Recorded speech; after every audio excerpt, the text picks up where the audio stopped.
Okay. The neatly placed loaves of bread on display are thrown into disarray. I can rotate them. I can drag them. Okay. Remove the extra loaves.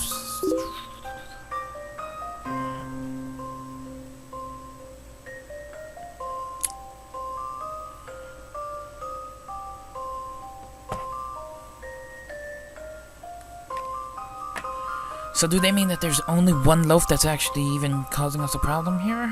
Or is it remove all the extra loaves?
Alright, I think that's good. I think. I'm hoping. We're gonna see. This is my answer. No! I can't look the professor in the eye.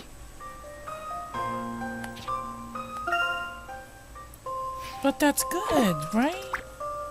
There's supposed to be 3 of those.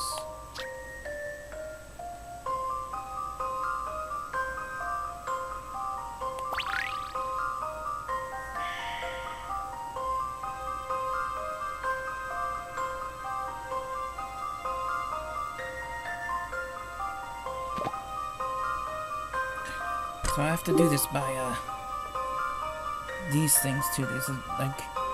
So there's only 2 shown here with the grape. It's 3 perfect, orange ones next. So it'd be this one, I think. Like that. And 2 shown.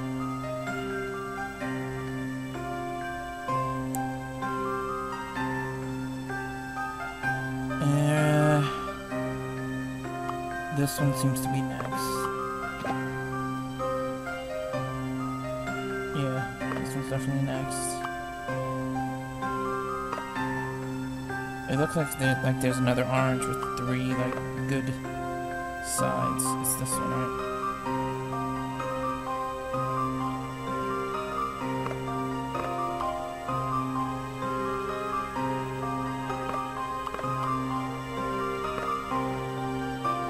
This one is under it a bit. You can see it, but it's under it a bit. An orange with 2 normal sides.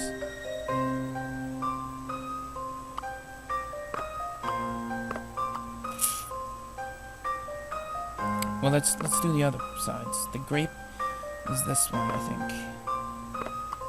Pretty sure it's this one. No, dang it. Yes.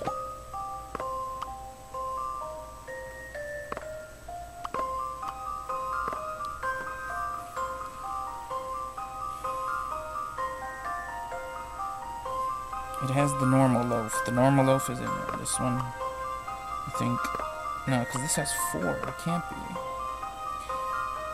So this top row is right. Pretty sure this top row is right.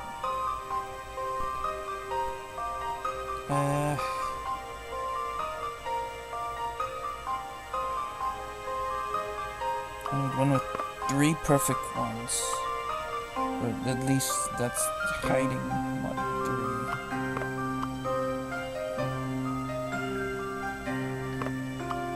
Like if it's this one. Like that.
Alright guys, so I solved it, but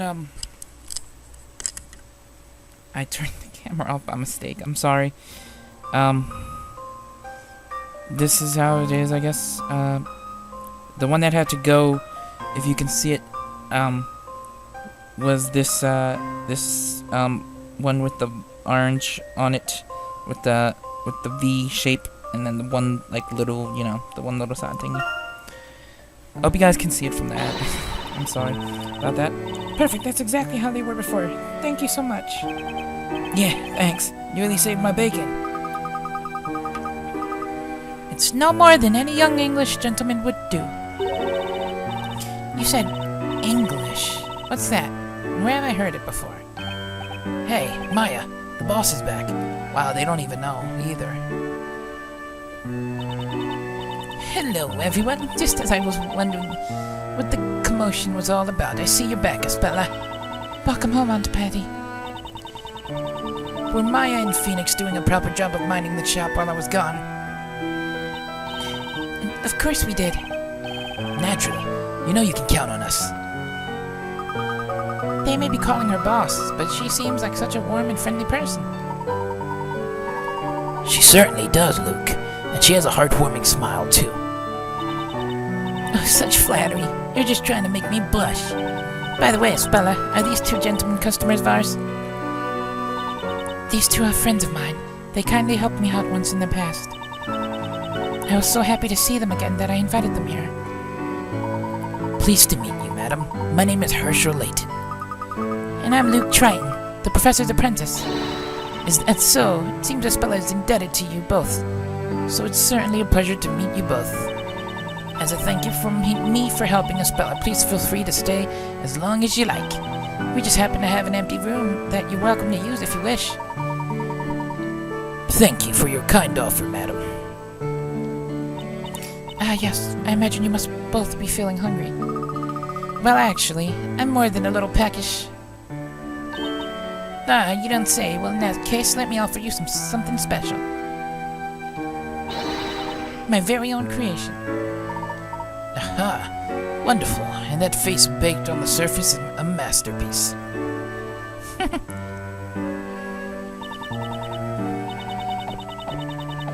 Yes, I'm proud of it. I used a secret technique to make it extra fluffy. Only the best for our special guest. This is great. Still, we don't really have a whole lot of else to offer, only bread.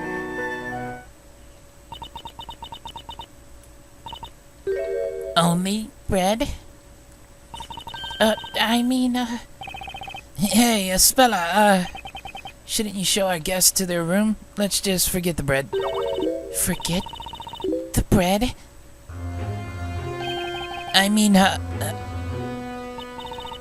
Mr. Layton, Luke, let's go upstairs now.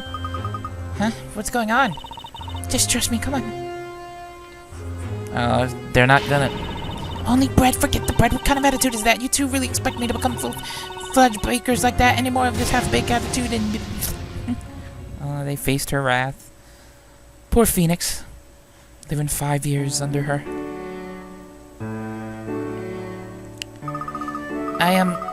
Didn't expect that. I'm sorry, she's usually so kind and gentle. But when it comes to bread... I suppose it shows how dedicated she is to her craft. I guess it must be fun to live in such a lively place, though. Yes, it is. It's thanks to them that I enjoy living here as much as I do. Missy Claire is always so cheerful and kind to me, and Maya and Mr. Wright are so energetic, Maya especially. Certainly an interesting group, particularly those two. But, Espella, what about your family? It's a bit complicated. Sorry, I didn't mean to pry. Kitty! Meow! Eve. Meow! What's the matter, Eve? Are you hungry? Sorry, it's my cat. It must be supper time.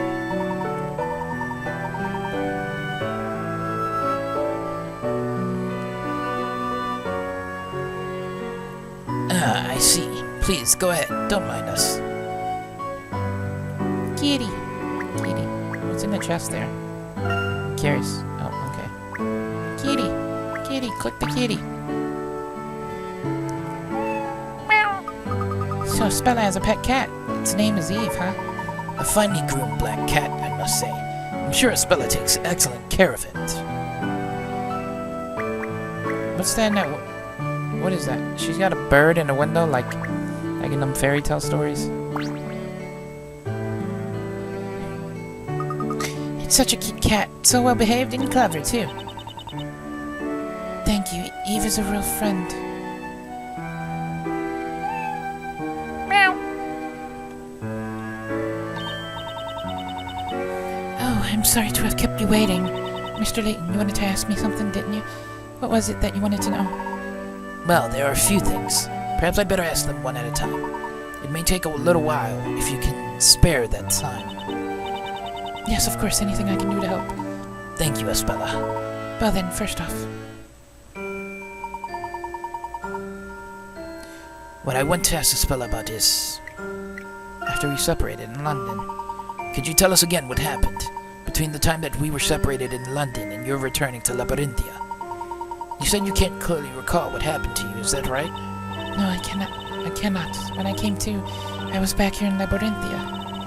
I can remember everything up until I boarded that cargo ship, but after that I just can't seem to remember how I got back here. It seems the townsfolk didn't even notice that I'd been away. I almost thought the whole thing must have just been a dream, until the two of you appeared here in Labyrinthia. It seems I wasn't dreaming after all. Yes, indeed. It all really did happen. You came to my office. It's funny, because when I turn 3D on, it kind of shifts the screen, because you can't see it in it. It's the actual 3D in the capture, of course, but it's like Layton's dancing. He's like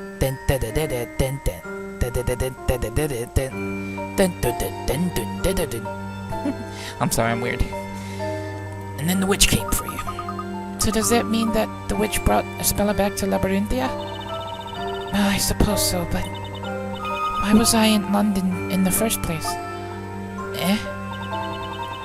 Where did I meet you two gentlemen, and why was the witch after me? I just can't seem to remember why. Espella, you and Carmine were running away from the witches, weren't you? Carmine? Do you mean to say that you don't remember being in London with Carmine? Carmine took you with him and tried to escape from this town. Carmine took me with him and tried to escape? I'm sorry, I do have a vague memory of Carmine, but Why was I in London? I just can't seem to remember.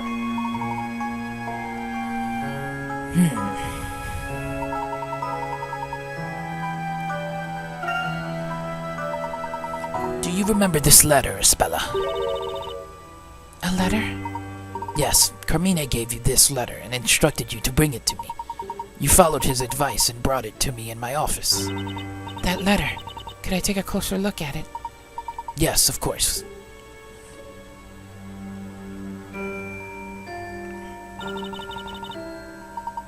Do you remember anything? I don't remember the letter, but this writing does look somewhat familiar.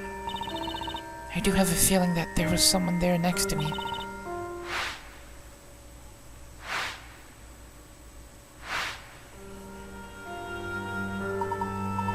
Espella, are you alright? I think I remember. I remember Carmine. Really? You're right, I do know him. I definitely know Carmine. Carmine was here in this town. In fact, he was in this very shop. In this shop, Espella? But according to the townsfolk, they never heard of him. Yes, that's right. What they say contradicts what I remember. That's why I'm finding it so difficult to trust my own memories. Please, don't let that deter you. We'd be grateful to hear what you know.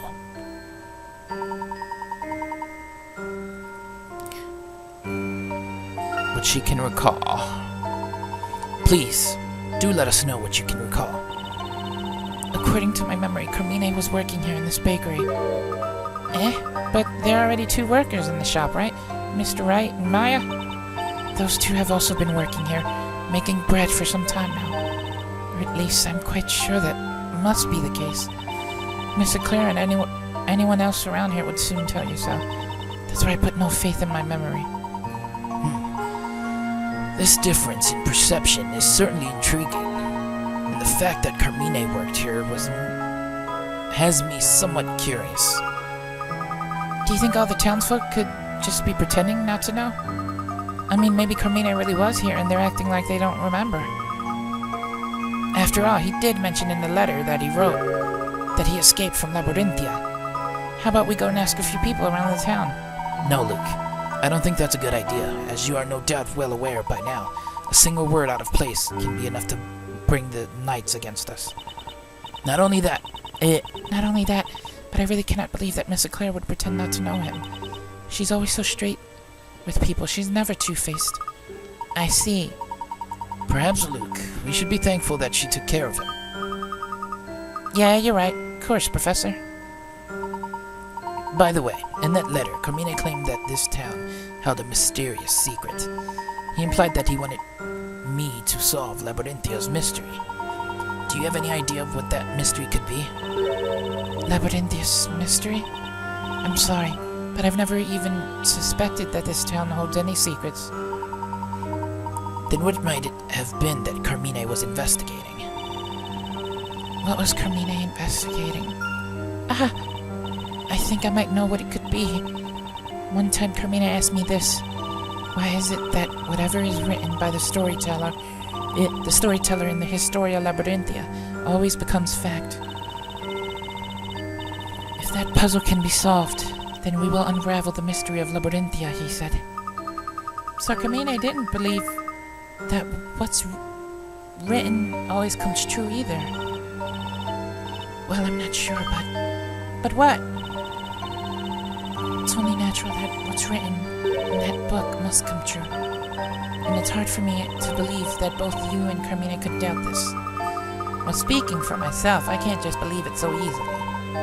Nevertheless, to the people of Labyrinthia, it appears to be a matter of common sense, which is why those knights treated us with such suspicion. That's true, but are you saying that in your London there's no story?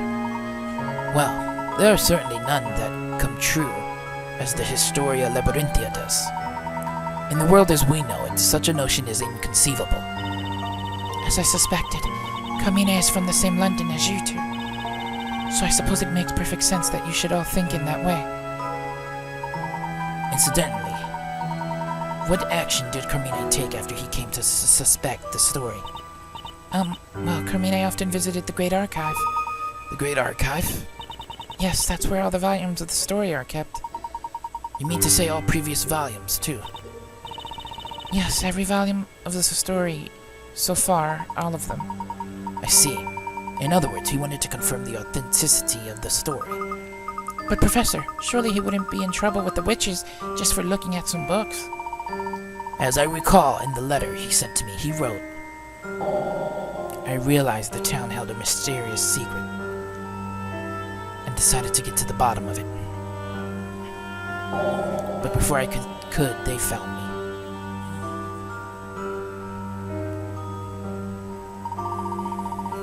I believe that was it, which probably means it wasn't just ordinary books that he was investigating. Quite likely that the books had something to do with the witches. So you mean Carmine came close to unraveling Labyrinthia's mystery, and therefore became the witch's target, is what you're suggesting? I believe that would be highly probable. But why did the witches... Spella? Have there been other stories involving witches before this? Yes, there have been many stories about them. All of these stories are also being kept in the Great Archive.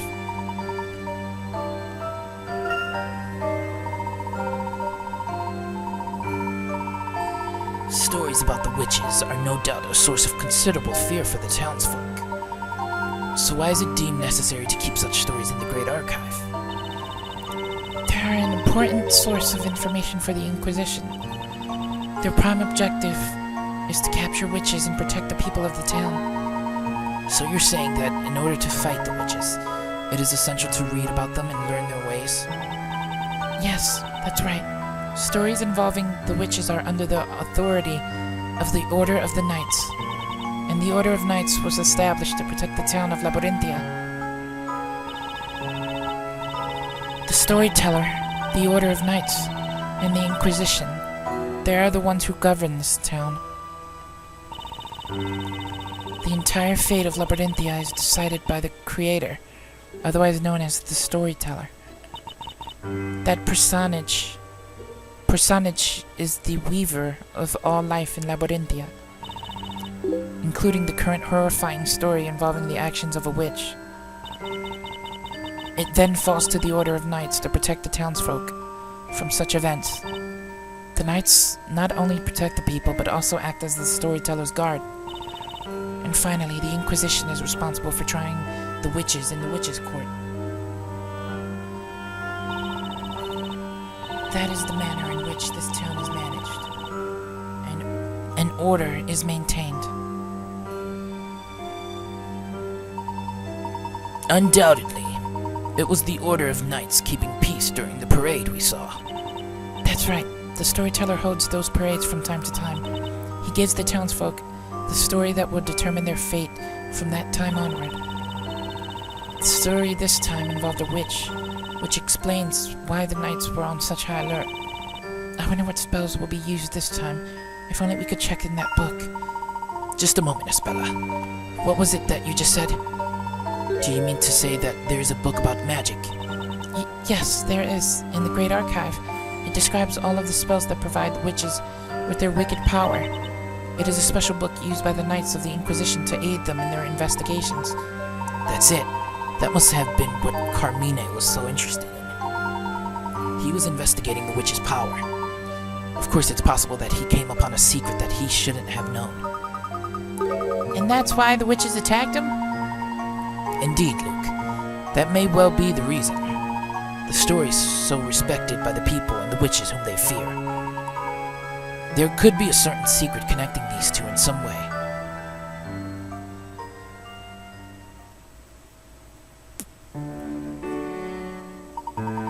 Thank you, Espella. It seems we know where to begin with our investigation. So you'll be visiting the Great Archive? Yes, indeed. The book about magic that resides there may well provide a valuable clue towards unraveling the mystery of Labyrinthia. We better get going with our investigation straight away, right, Professor? Absolutely, Luke. We must solve this puzzle for Carmine's sake, as well as for our own. Mr. Layton. Please take me along with you. I'm not sure that's wise. It might put you in more than a little trouble. It is likely that Carmine's investigations are what led to him being pursued by witches. And if that's the case, the path we tread may well be fraught with danger. Even so, I really would like to help you. Talking with you both like this, I too have come to believe that there must be a secret to this town. I want to help you find the truth. Well, Espella, I suppose that settles it.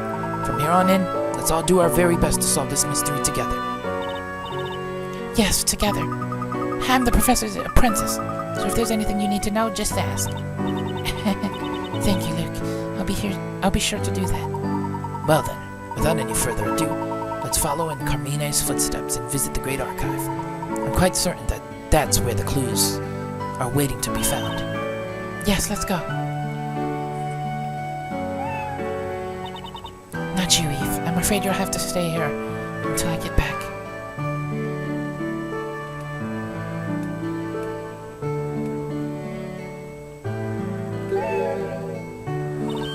Oh, my pendant. I almost forgot it. That's a lovely pendant, Espella. It's very old. I can't even remember how old that was when I started wearing it. Right, sorry to have kept you. Shall we leave for the Great Archive now?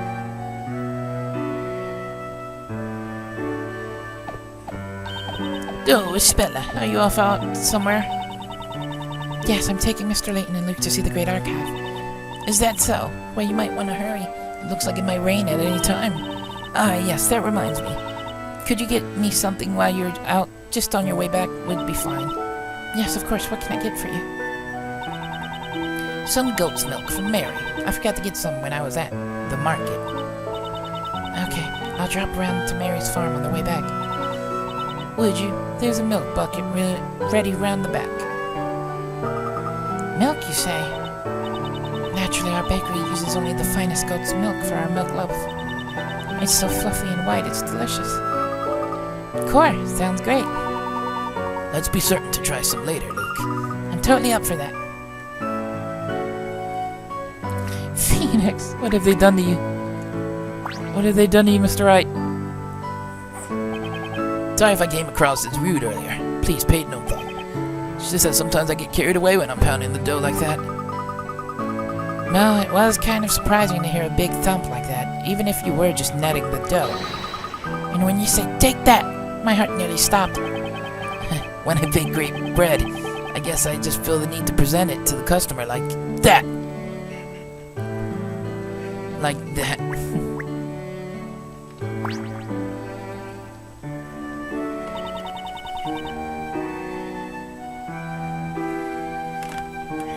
So you're both friends of Espella's? I'm glad to see she has friends like you.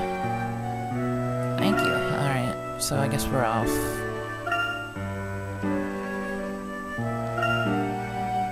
Is this where the archives are?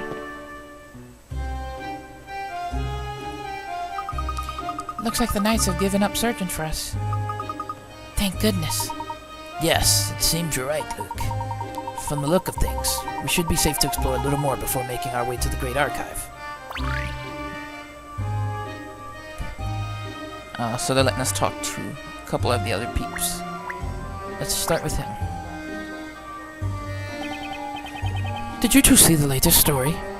When you say latest, am I to assume these parades are held on a regular basis? You mean you don't know? That people these days, no one knows a thing. Never mind, I'm a forgiving sort. I suppose I should fill the gaps in your knowledge. That's not very polite. The storyteller appears in a parade before the common people whenever he writes his new story. It would be no overstatement to say that I spend every waking day looking forward to the stories that he provides. So you look forward to stories in which witches burn people? What are you saying? That only happens to be the story this time. Usually, the storyteller writes the most wonderful stories. That's why I thought he would give us a wonderful chapter today, too. Instead, I found myself caught up in the crowd. My glasses were broken and I was bitten by a dog. Don't feel down. Every cloud has a silver lining, so they say. Don't feel down. Don't feel down, you say? Do I look like I'm feeling down? No way, I'm feeling down. If my unhappiness is recorded in storyteller's pages, then so be it. Oh, sorrow, a part of me is such sweet sorrow. It seems that not all the stories are born equal. But I feel that a person's character might have something to do with it. Let's talk to Tugget. Tugget, what you doing, Tugget? Oh, it's you two. You were causing quite a bit of commotion earlier. We weren't causing a commotion. The storyteller's story is always right, and I cannot abide anyone saying otherwise. Then you believe that a witch will appear and commit some foul crimes. Of course I do. The storyteller decides everything that happens in this town. Whether folks meet with good fortune or ill, all that comes to pass is already decided by the storyteller. Whoever the victims are, they're probably up to no good on a regular basis. I spend every day as an upstanding citizen, so even if a witch does appear, I have absolutely nothing to worry about. Nothing to worry about.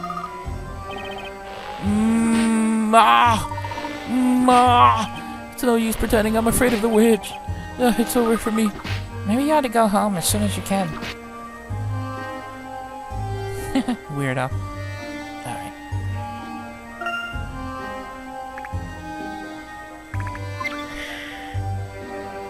I assume that's the archives, so let's go up.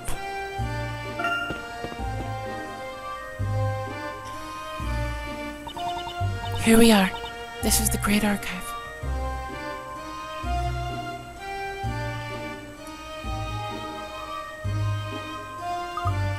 Wow! It looked impressive even from a distance, but now we're here, up close. Just looking up at it makes my neck ache. It must have taken considerable time and manpower to erect a building of this size. Yes, it did. This building has become something of a symbol for the town. Huh? Hey, look at that roof over there. It looks like it suffered considerable fire damage at some point. Was there a major fire or something? That was... I've been listening for a while and must say, you two really are strange. Oh, it's you. That roof has been like that for some time. It's certainly nothing new. Really? If it's alright with you, could you tell us a little about it? You two never cease to amaze me with your incredible lack of knowledge. Well, I guess it couldn't hurt to tell you that damage is from the legendary fire. The legendary fire?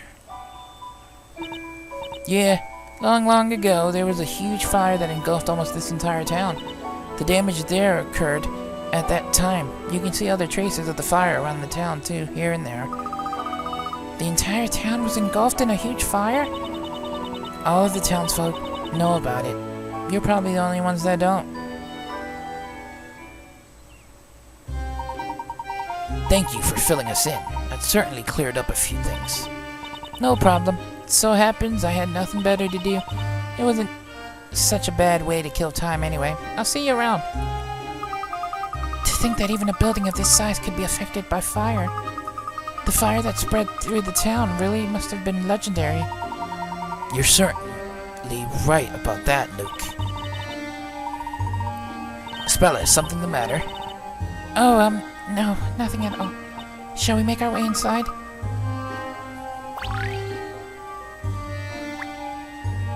Or we can talk to those weird people. I just won't do it. Completely unacceptable. What's unacceptable? There's no one in the world more splendid than Inquisitor Barnum. And yet, every time it's that woman who gets to stand alongside the story. So unfair. You mean the woman who was distributing the story to the crowd, is that right? To be honest, I found her a little scary. I'm sure it's all some plan of hers. I just feel sorry for my poor Zackums. Oh, if only I could get closer, I could offer my support. It would certainly be difficult to get close with that bustling crowd all around. Perhaps even dangerous. I'd fly. Huh? I could float down beside him from one of the fluffy... What?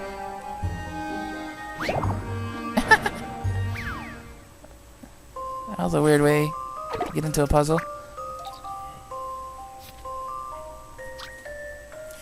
Navigate Luke through the clouds and help him find the professor. Jumping into holes in the cloud will drop Luke down to the level below. Likewise, jumping onto fluffy clouds will send him flying up to the level above.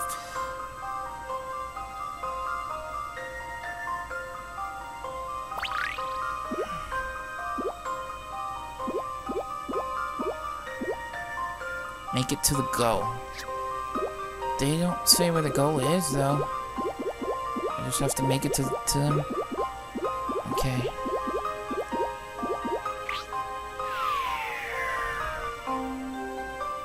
Whoa! That's cool. What's this thing? Oh, it'll send me up. Okay. I gotta find the professor. Gotta find the professor. This just started me over, I think. Because that's where I started. Do the hole.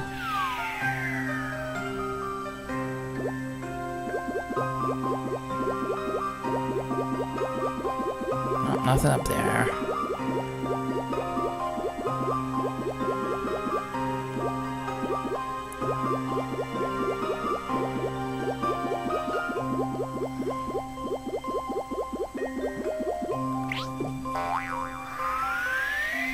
Bouncy, bouncy, bouncy. There's a thing fall down right there. We'll take it. Whee! And bounce up. And fall down. And around the ziggy-zag. Ziggy-zaggy, ziggy-zaggy. And fall down. Okay. Where you at, Professor? Oh, there he is. Just gotta make it over there.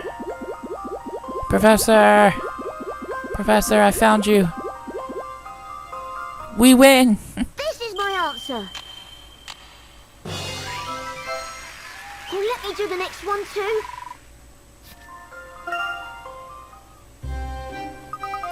Professor, I don't think she's coming back. We can only hope that she manages to reach the men she is after. Or maybe not. I don't know if you really want her to. I mean, she's weird. I don't think he wants to. Uh-oh, not good. What shall I do? What's the matter? Is there something troubling you, madam? Oh yes, something certainly is troubling me. I mean, today's scary story, it's just so frightening. I may be afraid, but I have to do it. I have to finish my delivery. See this? A whole satchel full of letters. A letter fest. And I have to deliver them all. Oh my, that really is a lot of letters. If you'd like, I could help by delivering a few of them for you. Oh, Isabella. No, it's alright. After all, it's my job. And anyway, you look busy right now. Well, a little, but we should always help each other out in times of need. I'm okay. Don't worry about me. I've got it covered. Right, I'm off. I can do this. I can deliver them all. The letter. I mean, nothing can stop the Labyrinthia courier. Dad, she's gone. She really was in a hurry, wasn't she? But is she really alright? She seemed a bit flustered. I think she's just very, very busy. Come on, let's head to the Great Archives. Oh, there's more people to talk to. I'm not going in there yet. Or I guess I am. I can't seem to talk to those people. Wow! There are books crammed in here from floor to ceiling. Truly remarkable. And all of these books are stories? Yes, they are. All of them. It's said that these were all written by the storyteller.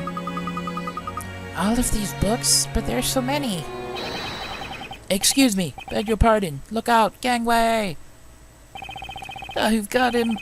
Don't worry. Piece of cake. Phew. Told you. No problem. Sorry to startle you folks. I didn't think there was anyone here. That's alright. It's lucky that you didn't drop any books. I don't think I've ever seen anyone carry so many books at once. Aren't they heavy? I love books, so I feel like a mother carrying her baby. If you love books too, why not carry a few with me? I do love books, but I don't think I could carry that many. You obviously don't understand the true enjoyment of books. Embracing books, being buried in books, the feel of books, the smell of books, listening to the sound of the pages turning, gazing up at books piled high, being surrounded by books and playing with them. That's how to enjoy books. I'm not sure I totally agree. Dewey. Eh? That voice, that's a speller, isn't it? Uh-oh. Here we go again. Please, remain calm. You wouldn't want to drop those books. Just leave it to me. See, all under control. Sorry, I didn't mean to startle you. Dewey, we've come here to find a book about magic. Magic? I should have known. That is, never mind. Well, if it's magic that you're interested in, then might I suggest the Grand Grimoire? The Grand Grimoire, you say? We'd like to borrow that book, if we may. Well, you'll need Miss Stare's permission. Are you sure you want to borrow it? Absolutely. We're very interested in magic. Friends of Aspella's interested in magic? So these two must also be... Uh-oh. Whoops. No. I'm losing them. Silence! Silence in the library.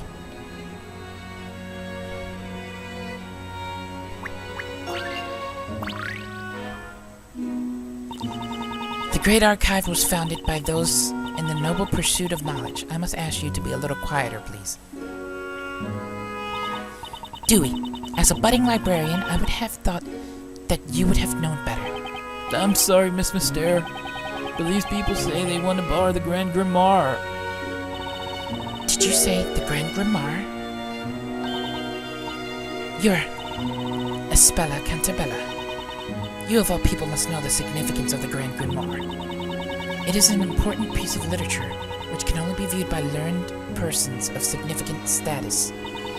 It's not like I can just give my permission to whoever asks for it, you know. I understand that, but this man... I'm sorry, but rules cannot be changed. The request is all mine. That book could prove indispensable for my investigation into magic. And you are? Excuse me, but may I ask your name? I'm Layton. I'm investigating this town. You could say I'm a traveler, so to speak. A traveler? I'm afraid I have never come across such a profession. Well, I suppose we can return to that later. My name is Riddell Mystere. I'm a librarian as well as curator of the Great Archive. And I'm therefore responsible for all pieces of work here, including the Grand Grimoire. I'm afraid that no matter what your profession or who you are, it is beyond my authority to lend you the Grand Grimoire. It is simply against the rules. The rules? Can't you make an exception for us? Luke, please leave this to me. I can understand that you are unable to show this book to just anyone. However, as you yourself said just a moment ago, the Great Archive was founded for those in the noble pursuit of knowledge, and I am currently very much in the pursuit of knowledge regarding magic. Perhaps you would consider letting me at least peruse the Grand Grimoire? Only learned persons of significant status, and in particular inquisitors, are permitted to refer to the Grand Grimoire. Inquisitors? Those who administer justice in this town. Knights of Wisdom, as they are known. Only somebody with equal status to that of an inquisitor, or with the same level of wisdom, would qualify. So if I could demonstrate the required level of wisdom, then I would qualify? You certainly are a persistent gentleman. Very well. Let's see what you make of a trial. This trial has been used in the past to test the ability of aspiring inquisitors. If you are able to clear this trial, then I will acknowledge that your wisdom matches that of an inquisitor. If you can achieve this, then as curator of the Great Archive, I will lend you that book. Splendid. Then by all means, do begin. You certainly have some confidence. Let's see if you can live up to it. Do you think you can pass this trial at which so many hopefuls have stumbled? See what you can do with this.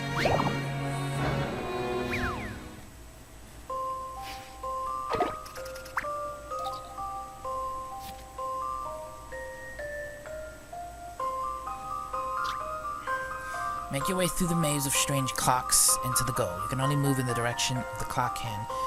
With each step you take, the clock hands will rotate. Okay.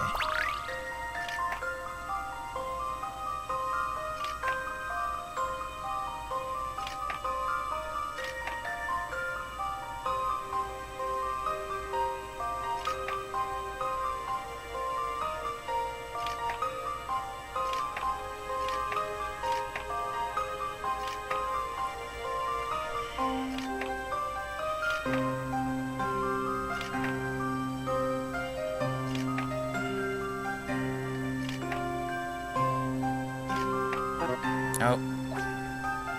Okay. Well, I can't go any way. Can I? Yeah. Just start over. Okay.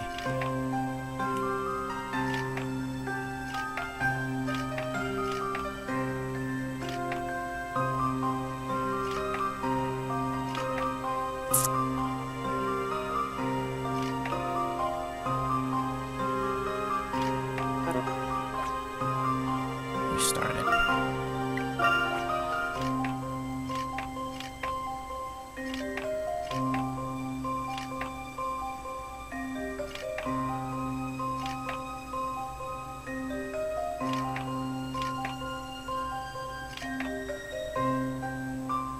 Oh, come on.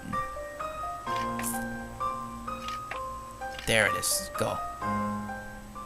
Allow me to show you my puzzle-solving skills. Come what may, puzzles are there to be solved.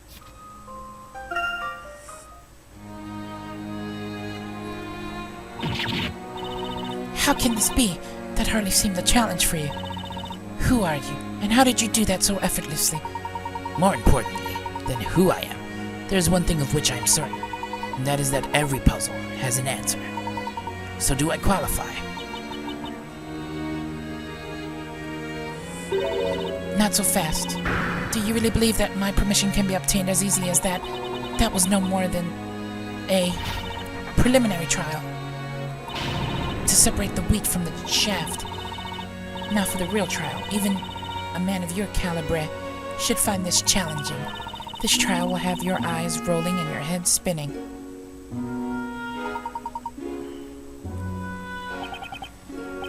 Miss Mystere, I've never seen you get this excited. Silence. Be quiet, Dewey. Sorry. I assume it's safe to predict that this will not be quite so simple. Ahem. This will put an end to that overconfidence. Prepare to lose your mind in this mind-bending puzzle.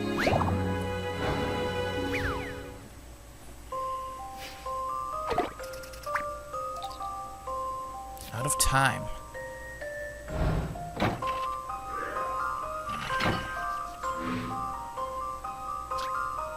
Make your way through the maze of strange clocks and get to the goal. You can only move in the direction of the clock hand. With each step, it changes. However, note that the clock hands on the purple clock appear to rotate at 3 times the speed of regular clocks. Better watch your step.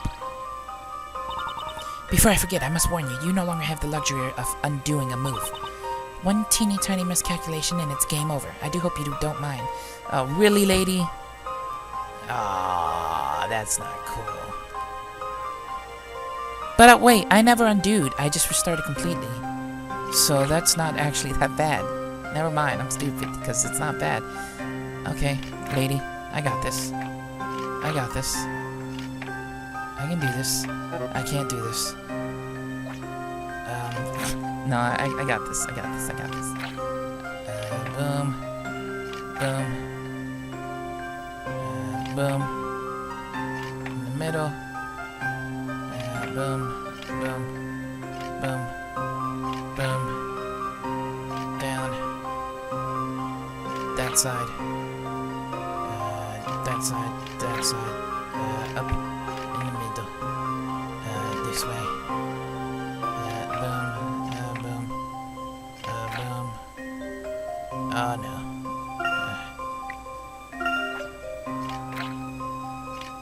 I can do this. I have to be able to do this.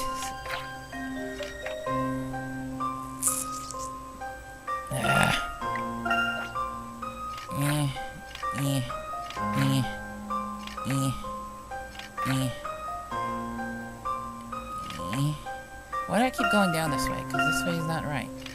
Alright. Eh.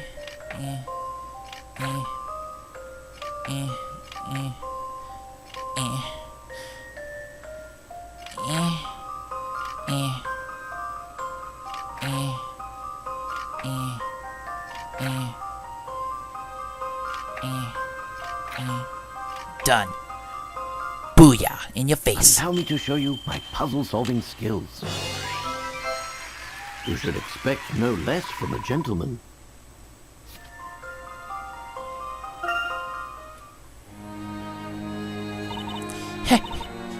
How? My mind-bending puzzle. You didn't lose your mind. On the contrary, you found the solution. That's just impossible. Oh, my glasses. My book. Don't look. Don't look at me. My glasses. Let me put them on just a moment.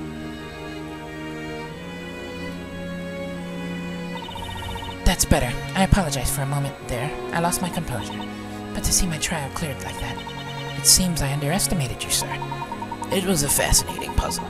No more than I'd expect from the curator of the Great Archive. I find your confidence rather disconcerting. I hope someday to have the pleasure of showing you a puzzle that will make those little round eyes of yours spin in your head. But nevertheless, a promise is a promise. I hereby grant you your permission. The special viewing room containing the Grand Grimoire is located on the first floor. As I'm sure you're already aware, the book is of unparalleled importance. By no means may it be treated with anything but the utmost care. Of course, Miss Mister. Thank you for granting me permission. Well then, shall we proceed to the special viewing room? I shall have to accompany you, since the room is locked. You did it, Professor. You cleared both trials in one fell swoop. That was amazing, Mr. Layton. It's well known that Miss Mystere is an avid collector of puzzles. And I've heard that the puzzles she presents are always very difficult to solve. I see. So there are collectors of puzzles in this place, too. What do you mean? Oh, nothing important. Right then. No use in waiting around. Let's go and take a look at the Grand Grimoire. Right you are, Professor.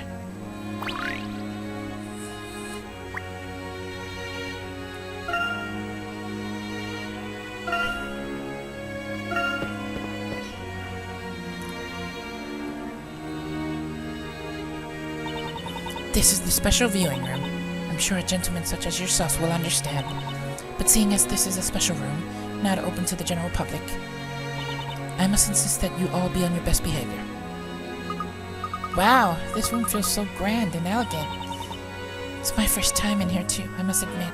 I feel a little nervous. It certainly does give some indication of importance of the book being kept here. That book in the center must be the Grand Grimoire.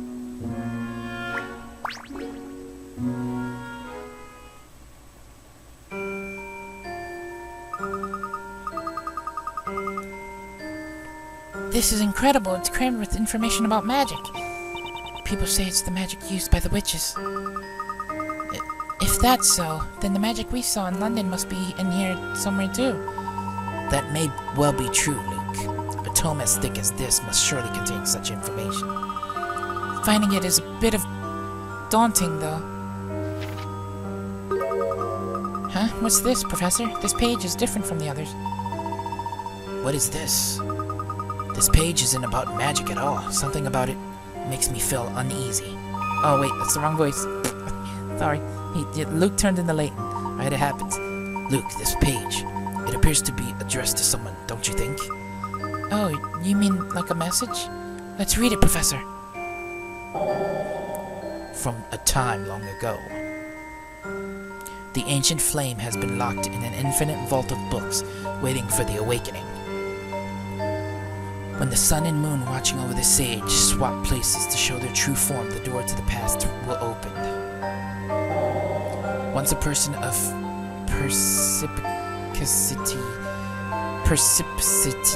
I can't say words. Perspicacity has fulfilled the challenge. The door will open. Until then, I will wait for the time of the awakening.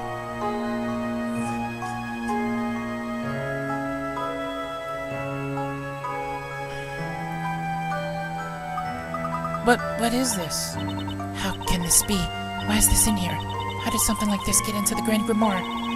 It's just not possible. I can't understand it. No one entered the special viewing room before you came here. And whenever someone enters this room, I always accompany them in this way. So that means that the page must have changed at some point, doesn't it? Could that really be possible? Perhaps with some kind of device? Unthinkable. There's only one key to this room, so no one can enter without being granted my permission. I assure you it's true on my honor as a curator. But then, how can anyone have done this? Luke, I believe we both know who might be capable of such an act. Eh? You mean witches, don't you? Witches? We don't know yet who changed that page, but the more important matter is what's written here. The infinite vault of books mentioned here presumably refers to the Great Archive, which implies there is a secret of some sort hidden within the library. Professor, what about this part? A person of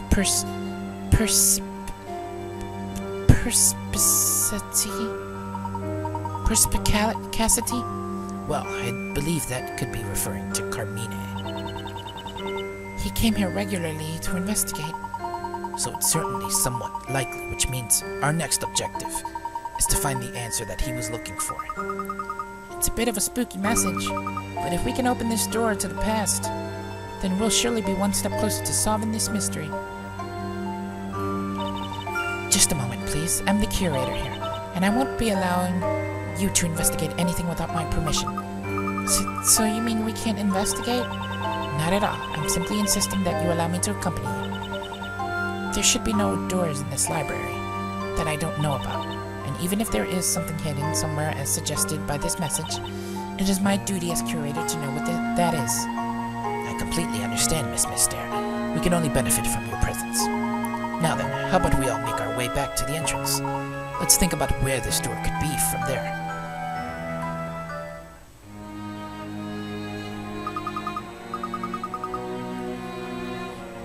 Professor, supposing there's a door, that message is such a puzzle in itself, don't you think? It'll be difficult. You may be right, and this library is so large. Finding anything will surely take a good deal of our time. No, I think not. You're both missing something here. I believe I may well know what it is meant by those words in the message. Eh? Really, Professor? Yes, if you'll just remember the wording. From a time long ago, the ancient vault has been locked in an infinite vault of books, waiting for the awakening. When the sun and moon, watching over the sage, swap places to show their true form, the door to the past will open.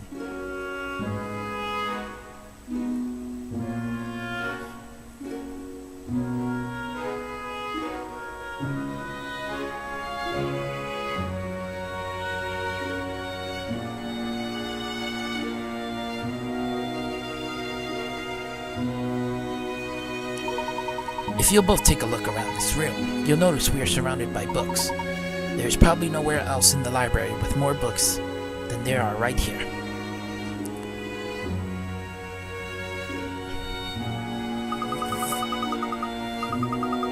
There are books extending all the way up. We're completely surrounded by them. And the key to opening the door is in the sun and moon watching over the sage. But what could that mean? There are no windows, so no light can come in from the sun or the moon. Precisely, which means it is not the real sun and moon that are being referred to here. And they're located where they can watch over the sage, in other words, behind. Perhaps you have already realized to whom the sage is referring? Right then, let's find the sun and moon watching over the sage and open the door.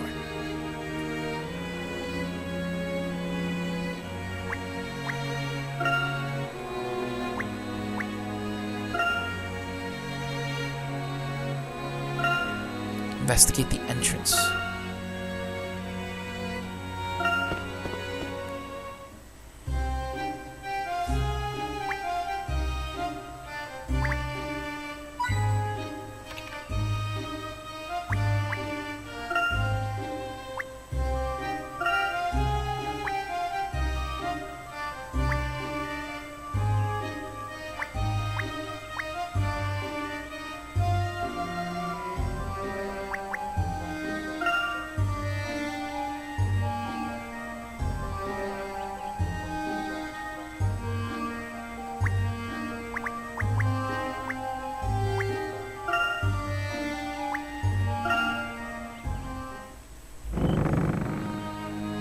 Let's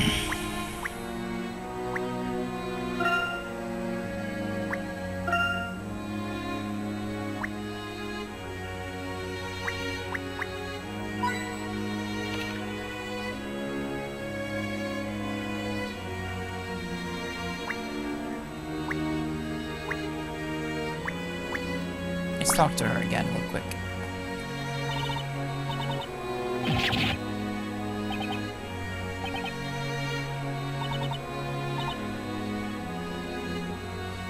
Nothing of significance there.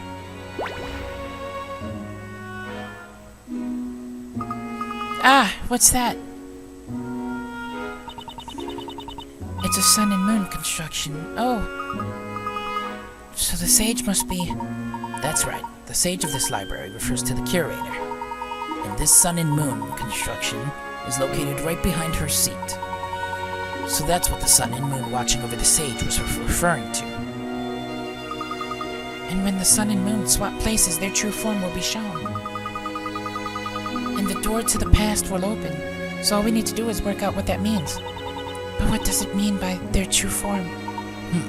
Well, if we interpret it as face value, it would suggest that we are currently seeing their untrue form.